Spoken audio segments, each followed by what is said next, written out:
So Barcelona faces Real Madrid in La Liga this Sunday, and El Clasico. It is the biggest football game in the whole world, and it is a crucial game for both of the teams this season as well because if they win, then they have a really strong case to win the La Liga this year as well. So as we know, Barca just got eliminated from the Champions League midweek against Inter Milan. They lost 4-3, and the manner in which they lost the game, it would have definitely taken a big toll on them. We as fans of the team are experiencing, we are in such a turmoil, and then we can only imagine how the players or the staff, they must be feeling at the moment. So the question is, can Barcelona bounce back from this defeat? So I think not everyone understands how important the psychological or the mental aspect of football is.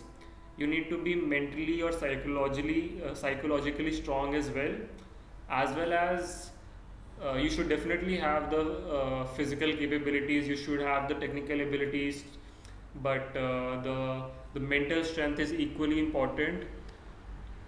We slowly and steadily, I think we are realizing this, the importance of our mental strength, and it is, I think, clearly evident, clearly conspicuous from if we talk about Rafinha. How Rafinha was so underperforming last year, but ever since Hansi Flick came, ever since there were talks of Nico Williams replacing him at Barcelona, and the how he made a comeback, that is truly commendable, and it shows the grit, the character, and the strength he possesses, not only physically but mentally, which is of utmost importance. We can also talk about this is not a United video, but I'm a United fan, and I would steal every opportunity to talk about United. So we can talk about Harry Maguire, Anthony as well, how they have also made a very good comeback. Casemiro also recently. Anthony though has been lightening up La Liga ever since he joined Real Betis uh, in January. So the mentality is extremely important. So it will be very interesting to see how Barcelona performs after that big blow, after that big of a blow, which crashed down their expectations for the season. Barcelona cancelled their media day, which was scheduled to be held on Wednesday, I think. So it clearly reflects the atmosphere at the club is not very good after that defeat. Since in the Inter Milan game, the game went to extra time, and some of the players, the key players, they played for 120 minutes. So that must have also taken a physical toll on their bodies. uh, Barcelona were talking about, they were arguing about some of the decisions which were taken by the referee in the Inter Milan game, and they said a neutral referee would not give so many fouls in favor of Inter Milan.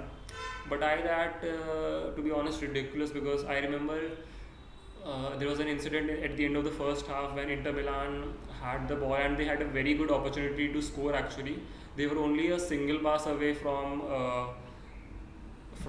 letting Thuram on the goal, and it would have been a one-on-one situation against Chesney. But I don't know what happened, but the referee blew the whistle even though the attack was in progress.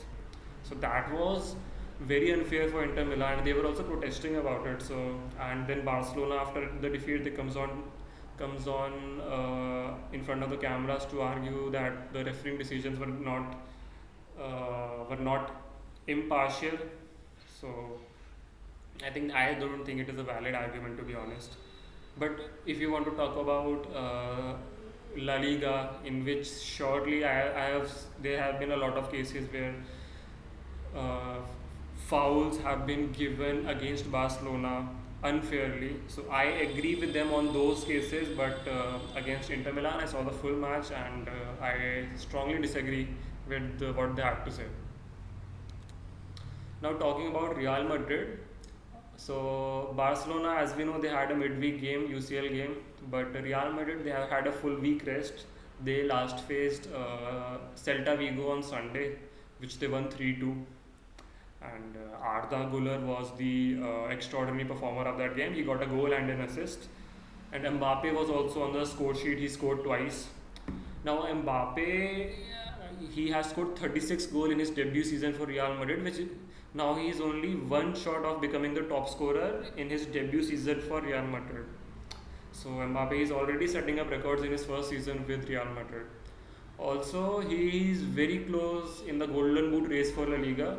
He's at 24 goals in the second place, whereas Lewandowski is at the top with 25 goals. So there is a difference of only one goal, and this Golden Boot award could go anywhere.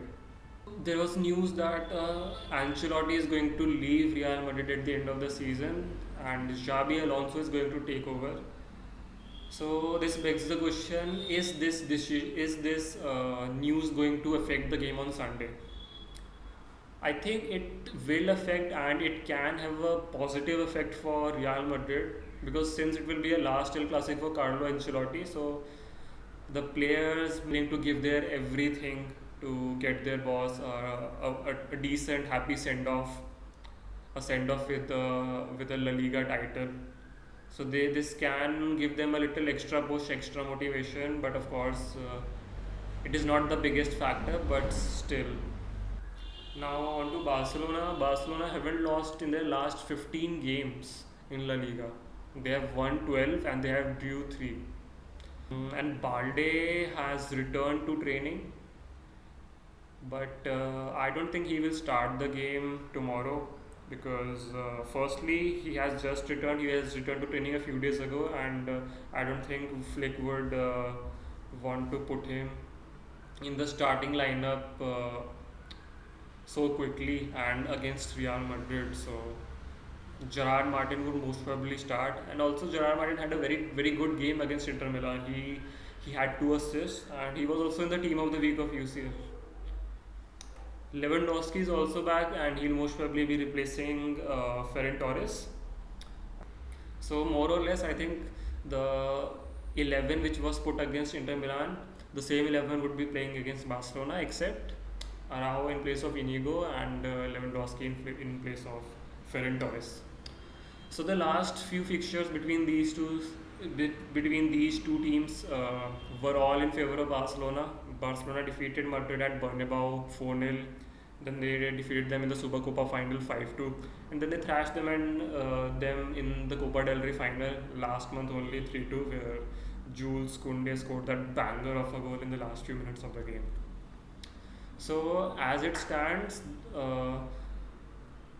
there is a difference of only 4 points between the two teams, with Barcelona at the helm of the La Liga, and with Madrid closely following them on second. So there is a difference of only 4 points, and if Real Madrid manages to win, there will be a difference of only 1 point with 3 games to go. So the remaining 3 games of Barca after the Clásico will be against Espanyol, who are placed 14th in the league, Villarreal, who are placed 5th in the league. So it is going to be a very difficult game for them. Then Athletic Bilbao, who are placed 4th and apparently have the best defense of La Liga. So they will be very hard to break down. So Barca would have to really do a very good job in the last 3 games if they manage to lose against Madrid tomorrow. Whereas for Madrid, they have a comparatively easier fixture list.